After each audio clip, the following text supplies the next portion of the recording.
I was working on the inventory and crafting system. You can show and hide your inventory by pressing key I. You can collect the items by breaking the blocks by pressing the left mouse button key. Use the left and right key to select the items, and place them using the right mouse button key if they are available in your inventory. For the crafting system, you can enable it by pressing key I. The background shows the instructions. It's very straightforward. All you need to do is to select the items you want to melt and hit Enter key to generate a new item. A new item will be added to your inventory, and you can use them just like the other items. Okay, now it's my part. And we have Greenland and desert in our world.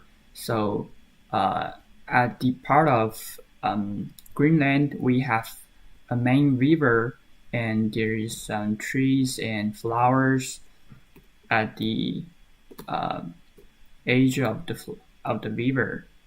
So, and in the Greenland, we also have uh, two caves. So let's get inside the cave and look what it.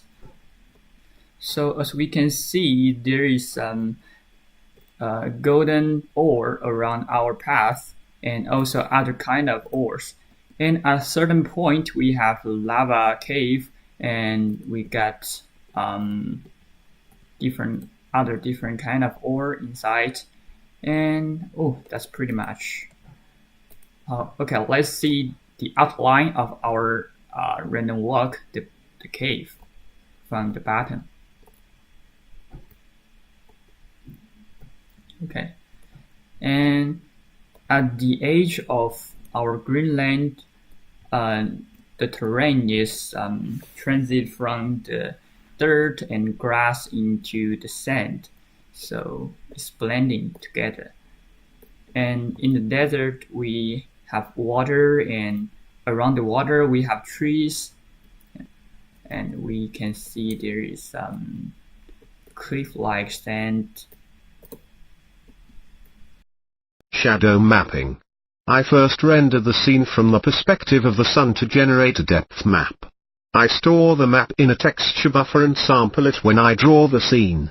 I convert fragments' position to sun's space and compare their z coordinates to the depth map to determine if shadows are cast on fragments.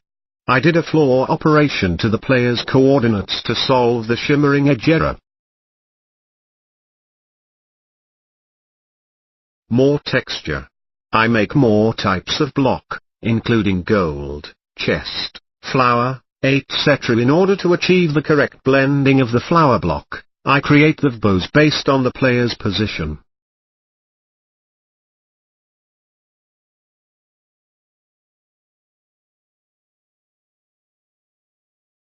Post-processing jitter effect. I make a jitter effect when the player falls to the ground. I change the UV coordinates based on the time elapsed since the player hit the ground. I change the intensity of the effect based on how long the player stays in the air.